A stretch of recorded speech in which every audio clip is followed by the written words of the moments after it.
Everyone, welcome to Sharmila Raju logs. ಇವತ್ತಿನ ಲಾಗಲ್ಲಿ ನಾನು ಟೊಮೊಟೊ ಈರುಳ್ಳಿ ಪಲ್ಯನ ನಾನು ಹೇಗೆ ಮಾಡ್ತೀನಿ ಅಂತ ತೋರಿಸ್ತಾ ಇದ್ದೀನಿ. ಟೊಮೊಟೊ ಒಂದು 4 ಟೊಮೊಟೊ ನಾನು ಹೆಚ್ಚಿರೋದು, ಹಣ್ಣಾಗಿರೋ ಟೊಮೊಟೊ ಒಂದು 4 ಹೆಚ್ಚಿದ್ದೀನಿ. ಒಂದು 4-5 ಈರುಳ್ಳಿ ಇದಕ್ಕೆ ಜಾಸ್ತಿ ಬೇಕು.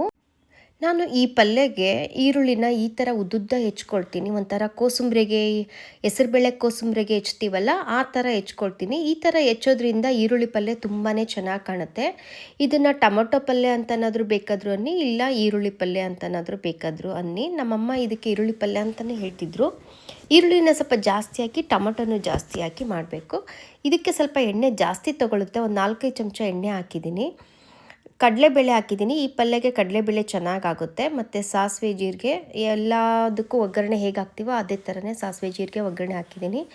ಹಸಿಮೆಣ್ಸಿನ್ಕಾಯಿ, ಈರುಳ್ಳಿ ನೋಡಿ ಜಾಸ್ತಿ ಹೆಚ್ಚಿದ್ದೀನಿ. ಟೊಮೊಟೊನೂ ಕೂಡ ಜಾಸ್ತಿ, ಯಾಕಂದರೆ ಮೇನ್ ಇಂಗ್ರೀಡಿಯೆಂಟ್ ಇದಕ್ಕೆ ಈರುಳ್ಳಿ ಟೊಮೆಟೊ.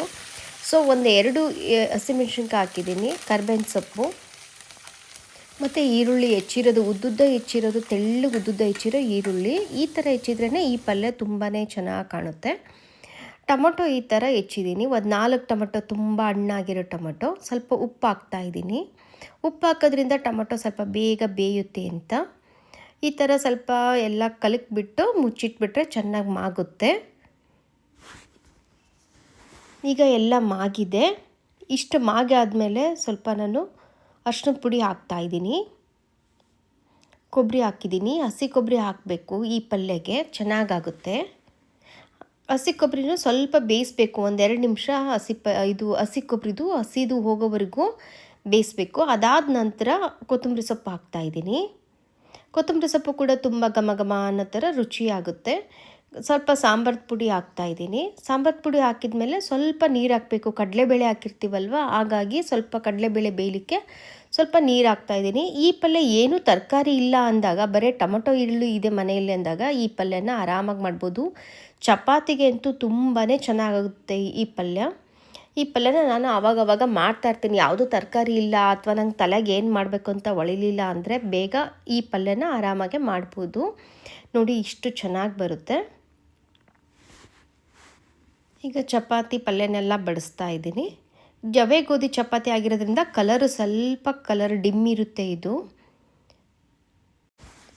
ಲಾಸ್ಟ್ ಲಾಗಲ್ಲಿ ನಾನು ಸ್ಯಾರಿ ಪರ್ಚೇಸ್ ಮಾಡಿದ್ದು ಹೇಳಿದ್ದೆ. ಅದರಲ್ಲಿ ಒಂದು ಸ್ಯಾರಿನ ನಾನು ವಾಪಸ್ ಬಿಟ್ಟಿದ್ದೀನಿ, ಬೇರೆ ತೊಗೊಳ್ತಾ ಇದ್ದೀನಿ ಅಂತ ಹೇಳಿದ್ದೆ. ಅದು ವಾಪಸ್ ಬಿಟ್ಬಿಟ್ಟು ಯಾವ ಸ್ಯಾರಿ ತೊಗೊಂಬಂದೆ ಅಂತ ನಾನು ಇದೇ ಲಾಗಲ್ಲೇ ಹಾಕಿದ್ದೀನಿ ನೋಡಿ.